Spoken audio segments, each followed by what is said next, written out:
പ്രിയമുള്ളവരെ,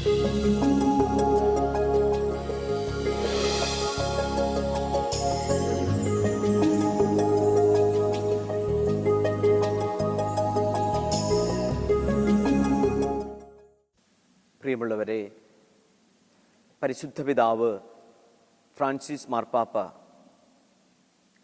കുടുംബങ്ങൾക്ക് വേണ്ടിയുള്ള ഒരു പ്രത്യേക സിനഡ് വിളിച്ചുകൂട്ടിയിരിക്കുകയാണ്. ഈ പശ്ചാത്തലത്തിൽ നമ്മുടെ ഇന്നത്തെ വിചിന്തനം കുടുംബങ്ങളെ പറ്റിയാകാം.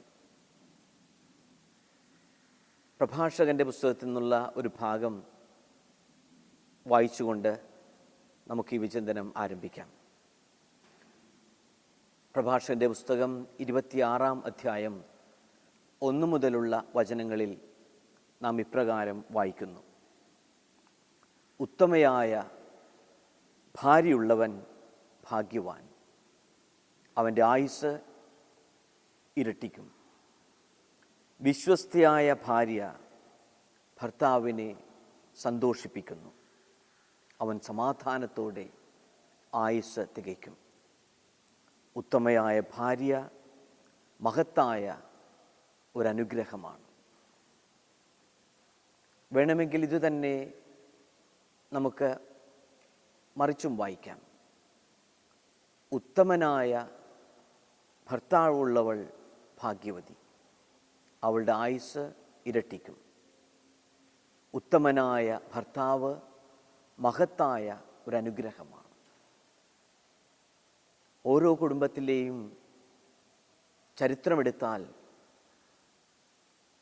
ഭർത്താവ് ഭാര്യയ്ക്ക് ഒരനുഗ്രഹമായി മാറുമ്പോൾ, തിരിച്ച് ഭാര്യ ഭർത്താവിന് ഒരു കൃപയായി വരുമ്പോൾ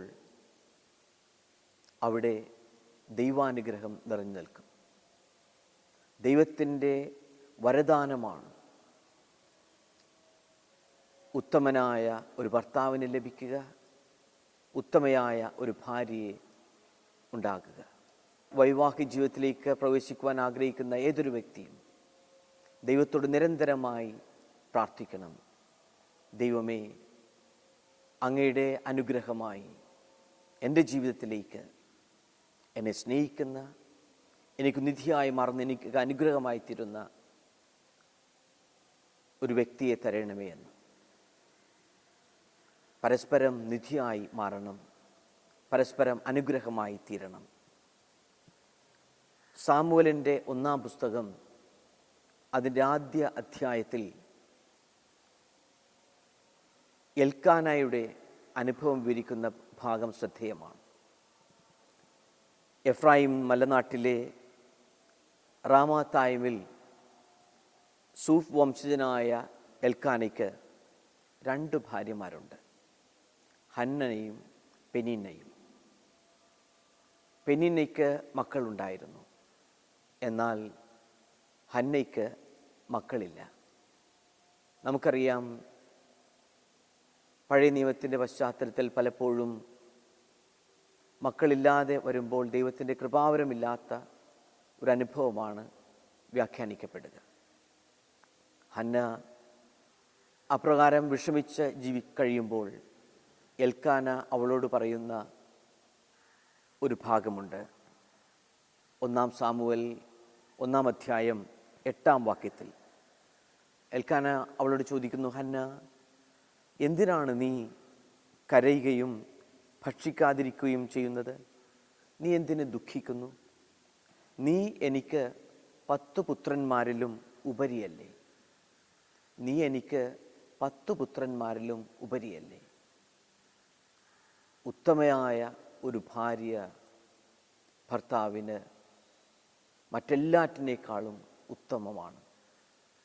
ദൈവം നൽകുന്ന നിധിയായി കണക്കാക്കണം ഓരോ ഭർത്താവും തൻ്റെ ഭാര്യയെയും, ഭാര്യ തൻ്റെ ഭർത്താവിനെയും. അങ്ങനെ നല്ല ദാമ്പത്യ ബന്ധം പരസ്പരം നിധിയായ അനുഗ്രഹമായി ജീവിക്കുന്ന അവസ്ഥയിലാണ് കുടുംബങ്ങൾ സ്വർഗതുല്യമായ അനുഭവത്തിൽ, സ്നേഹത്തിൽ നിലകൊള്ളുക. ബൈബിളിനെ ഒരു കുടുംബങ്ങളുടെ ചരിത്രം എന്ത് വേണമെങ്കിൽ വിളിക്കാം. എത്രയോ അധികം കുടുംബങ്ങളുടെ, അത് വിജയിച്ച കുടുംബങ്ങളുടെയും അതേസമയത്ത് തന്നെ തകർന്ന് തരിപ്പണമായ കുടുംബങ്ങളുടെയും ചരിത്രം ബൈബിളിൽ നമുക്ക് കാണുവാൻ സാധിക്കും. വിശുദ്ധ ഗ്രന്ഥം ആരംഭിക്കുന്നത് തന്നെ ഉൽപ്പത്തി പുസ്തകത്തിൽ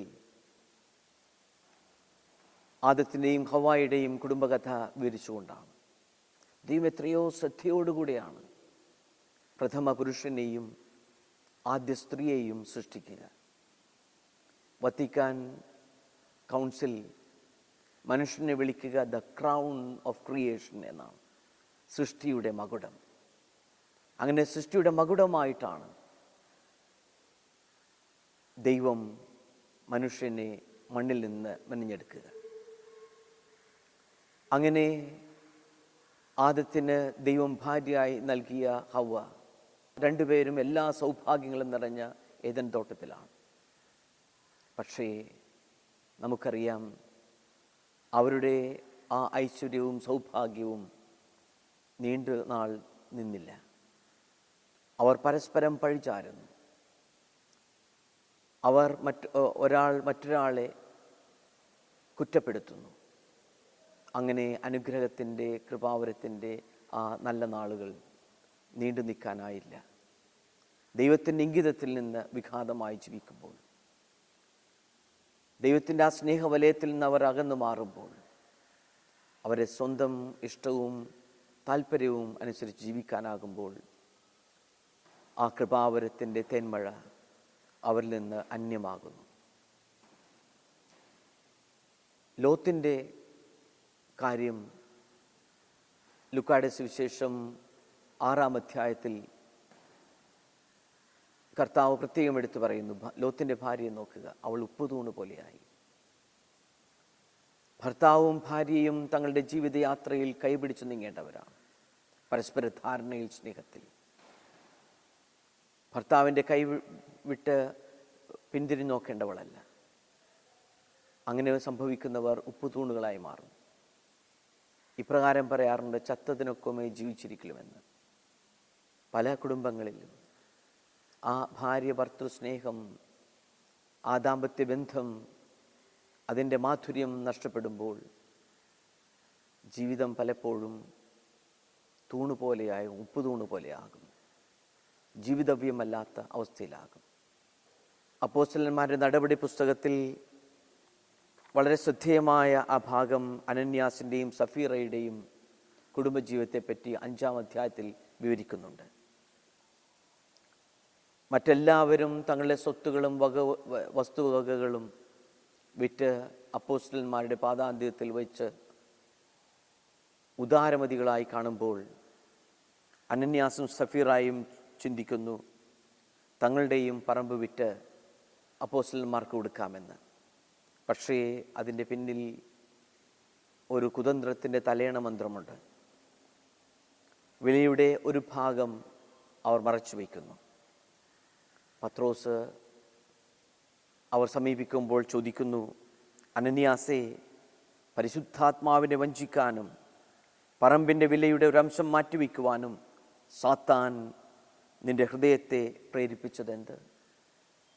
അങ്ങനെ ദൈവത്തിൻ്റെ മുൻപിൽ, സമൂഹത്തിൻ്റെ മുൻപിൽ മറച്ചു വയ്ക്കുകയും വഞ്ചന കാണിക്കുകയും ചെയ്യുന്ന കുടുംബങ്ങൾ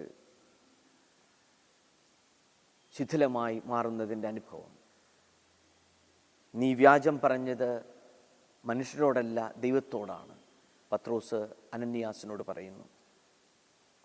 ഇത് കേട്ട നിമിഷം തന്നെ അനന്യാസ് നിലത്ത് വീണ് മരണമടയുകയാണ്. ഏകദേശം 3 മണിക്കൂർ കഴിയുമ്പോൾ സഫീറായും അവിടെ എത്തുന്നു. അപ്പോൾ പത്രോസ് അവളോട് പറഞ്ഞ കാര്യവും ശ്രദ്ധേയമാണ്. കർത്താവിൻ്റെ ആത്മാവിനെ പരീക്ഷിക്കുവാൻ നിങ്ങൾ ഒത്തുചേർന്നത് എന്ത്?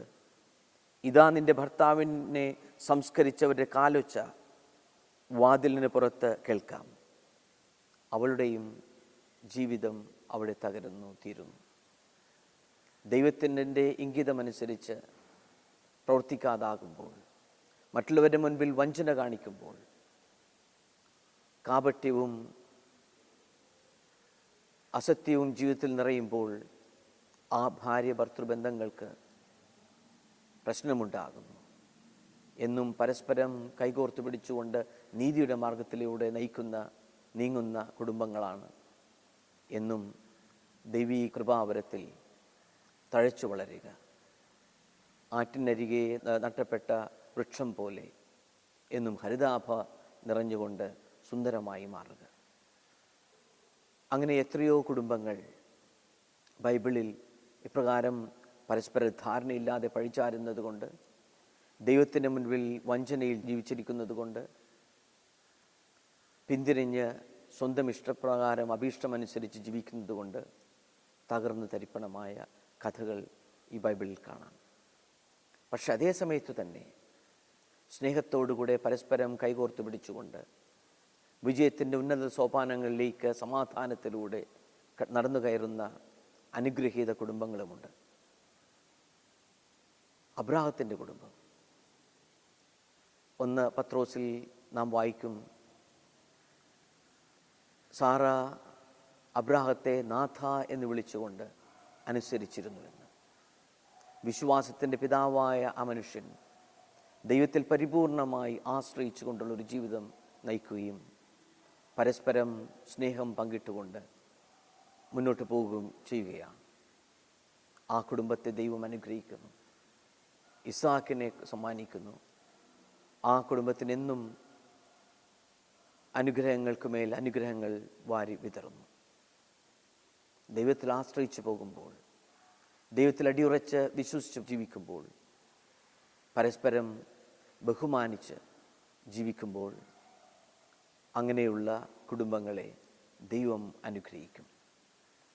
നോഹയുടെ കുടുംബം ദൈവത്തിൻ്റെ ഇംഗിതമനുസരിച്ച്, അവിടുത്തെ വിശുദ്ധ ഹിതമനുസരിച്ച് 100% പ്രവർത്തിക്കുന്ന ഒരു മനുഷ്യനാണ് നോഹ. മറ്റു പലരും ഒരുപക്ഷെ കളിയാക്കിയിരിക്കും, നോഹ എന്തുകൊണ്ട് നീ വലിയ പെട്ടകം അങ്ങ് മലമുകളിൽ പണിതുയർത്തുന്നു? പക്ഷേ ആ മനുഷ്യനറിയാം, താൻ പ്രവർത്തിക്കുന്നതും ജീവിക്കുന്നതും ജീവിതത്തിലുള്ള എല്ലാ കാര്യങ്ങളും മുന്നോട്ട് കൊണ്ടുപോകുന്നതും ദൈവത്തിൻ്റെ വിശുദ്ധ ഇംഗിതമനുസരിച്ചാണ്. അങ്ങനെ നോഹയുടെ കുടുംബത്തെ ദൈവം പ്രത്യേകമായ വിധത്തിൽ സംരക്ഷിക്കുന്നു. ദൈവം അവരെ കാത്തു പരിപാലിക്കുന്നു. ദൈവത്തിൻ്റെ ഇംഗിതമനുസരിച്ച് ജീവിക്കുന്ന കുടുംബങ്ങളിൽ, ദൈവത്തിൻ്റെ തിരുവിഷ്ടമനുസരിച്ച് ജീവിതം സമർപ്പിക്കുന്ന ദമ്പതികളിൽ എന്നും ദൈവത്തിൻ്റെ കൃപാവര സമൃദ്ധി കണ്ടെത്തുവാനാകും. പുതിയ നിയമത്തിലേക്ക് വരുമ്പോൾ യൗസേപ്പ് പിതാവിൻ്റെയും മേരിയുടെയും ഉണ്ണീശോയും അടങ്ങുന്ന ആ തിരുക്കുടുംബമുണ്ട്. അവിടെയും പ്രയാസങ്ങളില്ലാഞ്ഞിട്ടല്ല, കഷ്ടപ്പാടുകളും ദാരിദ്ര്യവുമൊക്കെയുണ്ട്. പക്ഷേ അവർ എല്ലാ കാര്യങ്ങളിലും ദൈവത്തിൻ്റെ ഹിതമനുസരിച്ച് മുന്നോട്ട് പോകുന്നു. ലൂക്കായുടെ സുവിശേഷം 1-ാം അധ്യായത്തിൽ മാലാഖയുടെ വചനം ശ്രവിക്കുന്ന പരിശുദ്ധ മറിയം, ദൈവകൃപ നിറഞ്ഞവളെ സ്വസ്തി, കർത്താവ് നിന്നോടുകൂടെ എന്ന് പറഞ്ഞ് അവളെ അഭിവാദനം ചെയ്യുമ്പോൾ തുടർന്ന് പറയുക, ദൈവത്തിൻ്റെ പ്രത്യേകമായ കൃപയാൽ നീ ഗർഭം ധരിച്ച് ഒരു പുത്രനെ പ്രസവിക്കുമെന്ന് പറയുന്നു. അപ്പോൾ പരിശുദ്ധ മറിയം ചോദിക്കുന്ന ചോദ്യം, ഇതെങ്ങനെ സംഭവിക്കും? ഒരുപക്ഷേ ഈ ചോദ്യം പല കുടുംബങ്ങളിലും നമ്മുടെ ഓരോരുത്തരുടെയും ജീവിതത്തിലും പലപ്പോഴും ചോദിക്കുന്ന ചോദ്യമാണ്. ഇതെങ്ങനെ സംഭവിക്കും? ഒരു ഭവനം പണിയുവാൻ, ഒരു വീടിൻ്റെ പണി പൂർത്തിയാക്കുവാൻ സാമ്പത്തികമായ സ്രോതസ്സുകളില്ലാതെ പ്രയാസപ്പെടുമ്പോൾ അറിയാതെ ചോദിച്ചു പോകും, ഇതെങ്ങനെ സംഭവിക്കും? ഒരു നല്ല ജോലിക്ക് വേണ്ടി അന്വേഷിച്ച് കഷ്ടപ്പെടുമ്പോൾ, ത്യാഗത്തോട് അലഞ്ഞു തിരിഞ്ഞ് നടക്കുമ്പോൾ ചോദിച്ചു പോകും, എങ്ങനെ ഒരു ജോലി കിട്ടും? ഇതെങ്ങനെ സംഭവിക്കും? മക്കളുടെ പഠനം ശരിയായി മുന്നോട്ട് പോകാതാകുമ്പോൾ അറിയാതെ ദൈവസന്നിധിയിലിരുന്ന് നാം ചോദിക്കാറുണ്ട്, ദൈവമേ ഇതെല്ലാം എങ്ങനെ നടക്കും? വിവാഹപ്രായം എത്തിയിട്ടും അതിനുള്ള സാധ്യതകൾ തെളിഞ്ഞു കിട്ടാതെ വരുമ്പോൾ ചോദിക്കുന്ന ചോദ്യവും ഇത് തന്നെയാണ്. ദൈവമേ, എങ്ങനെ നടക്കും? എങ്ങനെ കാര്യങ്ങൾ മുന്നോട്ട് പോകും? അങ്ങനെ പലരുടെയും ജീവിതത്തിൽ ചോദിക്കുന്ന അതേ ചോദ്യം തന്നെ പരിശുദ്ധാമ്മയും ചോദിക്കുന്നു, ഇതെങ്ങനെ സംഭവിക്കും? അപ്പോൾ മാലാഖയുടെ പ്രത്യുത്തരം വചനം, പരിശുദ്ധാത്മാവ് നിന്റെ മേൽ എഴുന്നള്ളും, ദൈവത്തിന് ഒന്നും അസാധ്യമല്ല. ആത്മാവിൻ്റെ പ്രവർത്തനം കുടുംബജീവിതത്തിൽ, വ്യക്തിഗത ജീവിതത്തിൽ നിറഞ്ഞു നിൽക്കുമ്പോൾ എല്ലാ കാര്യങ്ങളും ഒരു പ്രതിസന്ധിയുമില്ലാതെ മുന്നോട്ട് പോകുമെന്നുള്ള ഉറപ്പ്, ദൈവത്തിന് ഒന്നും അസാധ്യമല്ല എന്നുള്ള ആ ഉറച്ച ബോധ്യം, അത് വീണ്ടും തിരിച്ചറിയുമ്പോഴാണ് പരിശുദ്ധ മറിയത്തിൻ്റെ പ്രത്യുത്തരം, ഇതാ കർത്താവിൻ്റെ ദാസി, അങ്ങേ തിരുവിച്ചിത്തം പോലെ എന്നിൽ ഭവിക്കട്ടെ. സമ്പൂർണമായ സമർപ്പണം, ഒരു സന്ദേഹവുമില്ലാത്ത സമർപ്പണം.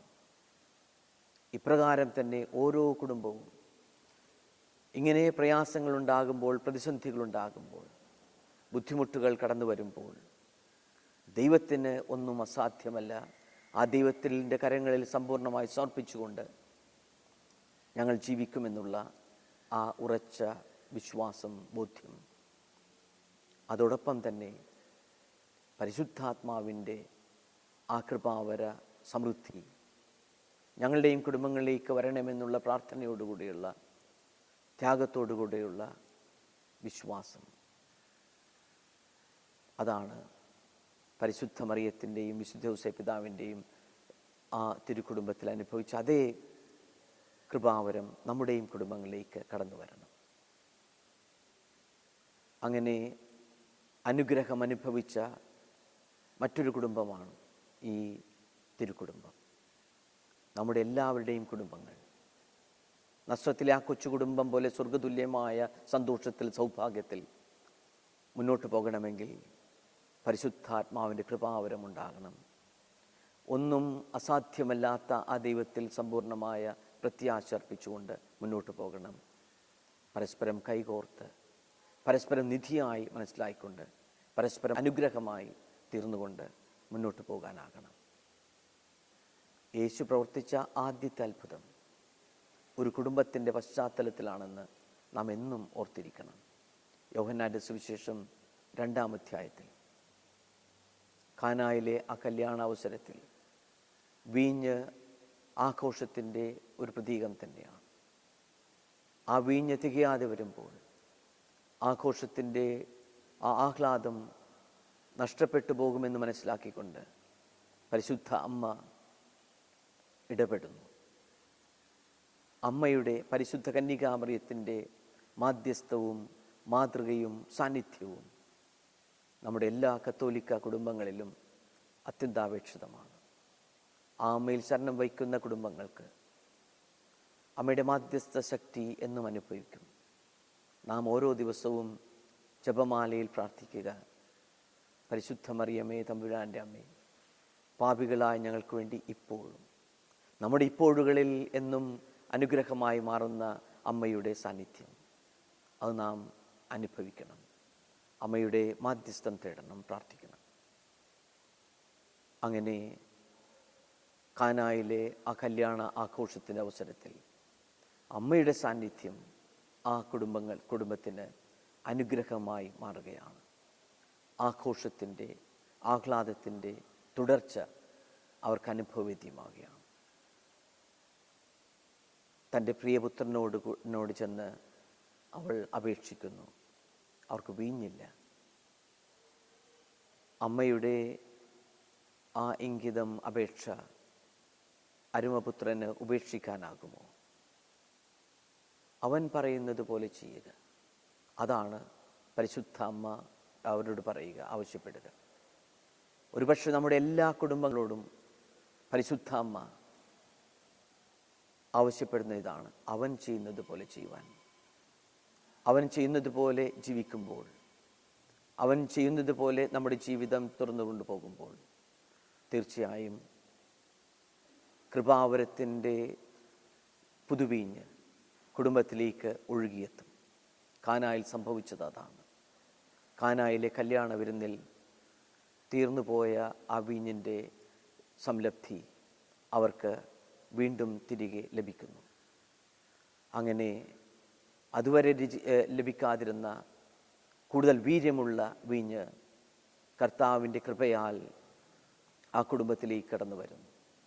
ഇതാണ് യേശുവിൻ്റെ സാന്നിധ്യം ഓരോ കുടുംബത്തിലുണ്ടാകുമ്പോൾ, അവൻ പറയുന്നത് പോലെ നാം ചെയ്യുമ്പോൾ നമ്മുടെ കുടുംബത്തിന് കടന്നു വരുന്ന അനുഗ്രഹം.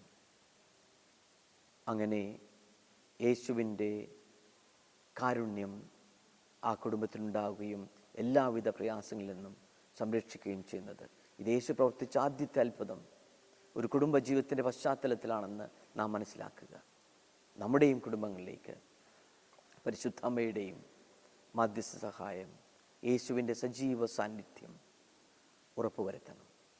നമ്മുടെ അനുദിന കുടുംബ പ്രാർത്ഥന വഴി യേശുവിൻ്റെ സാന്നിധ്യം എന്നും ഉറപ്പുവരുത്തുക വഴി അനുഗ്രഹത്തിൻ്റെ പുതുവീഞ്ഞ് നമ്മുടെയും കുടുംബങ്ങളിലേക്ക് ഒഴുകിയെത്തും.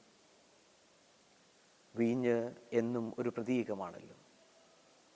ഒരു ആംഗലേയ കവി ഈ യേശുവിൻ്റെ അത്ഭുതത്തെപ്പറ്റി 2 ചെറിയ വാക്യങ്ങളിൽ എഴുതിയിരിക്കുന്ന ഇപ്രകാരമാണ്: Jesus looked and the water blushed എന്ന്.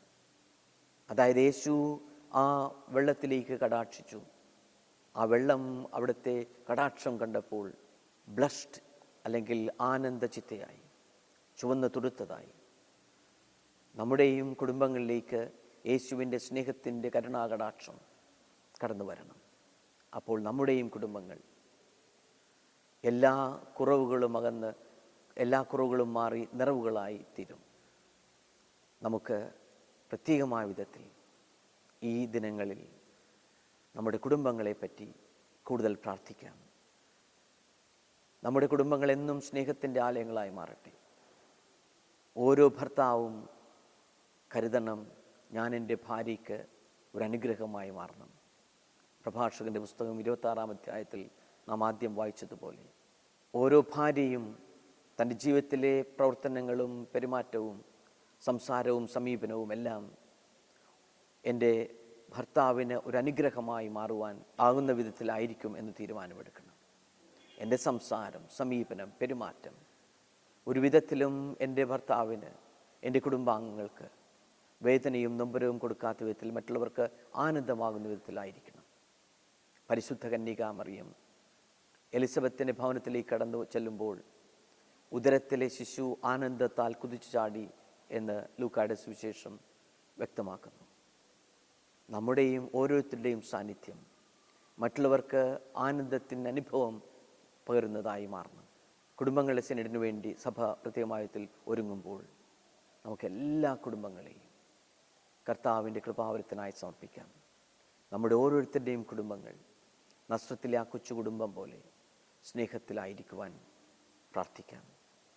അബ്രാഹത്തെ പോലെ, സാറയെ പോലെ പരസ്പരം ബഹുമാനിക്കുവാൻ, എൽക്കാനയെ പോലെ പരസ്പരം നിധിയായി തീരുവാൻ, മറ്റെല്ലാറ്റിനേക്കാൾ വലുതായി ഓരോ വ്യക്തിയെയും കുടുംബാംഗത്തെയും കാണുവാൻ, പരിഗണിക്കുവാൻ പരിശ്രമിക്കാം.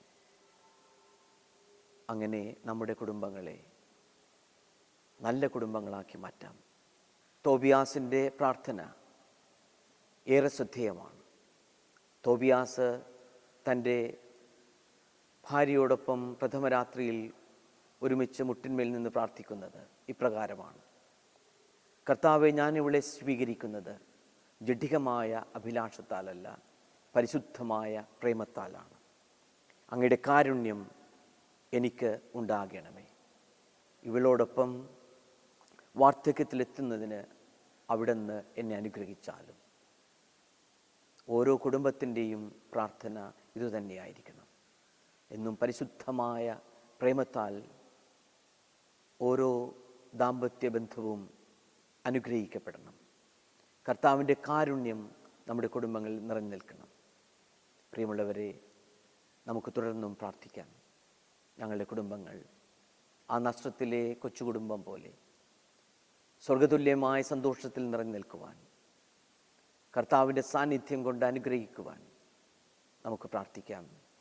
തോബിയാസിൻ്റെ കുടുംബം പോലെ ദൈവത്തിൻ്റെ കാരുണ്യം, അവിടുത്തെ മാലാഖയുടെ സംരക്ഷിക്കുന്ന സാന്നിധ്യം നമ്മുടെയും കുടുംബത്തിലുണ്ടാകുവാൻ ദൈവം നമ്മെ അനുഗ്രഹിക്കട്ടെ. നമ്മുടെ കുടുംബങ്ങൾ കൂടുമ്പോൾ ഇമ്പമുള്ളതാകുവാൻ ദൈവത്തിൻ്റെ കൃപാവരത്തിൽ കാരുണ്യം അനുഭവിക്കുവാൻ ഇടയാക്കട്ടെ. ദൈവം നിങ്ങൾ ഓരോരുത്തരെയും സമൃദ്ധമായി അനുഗ്രഹിക്കട്ടെ.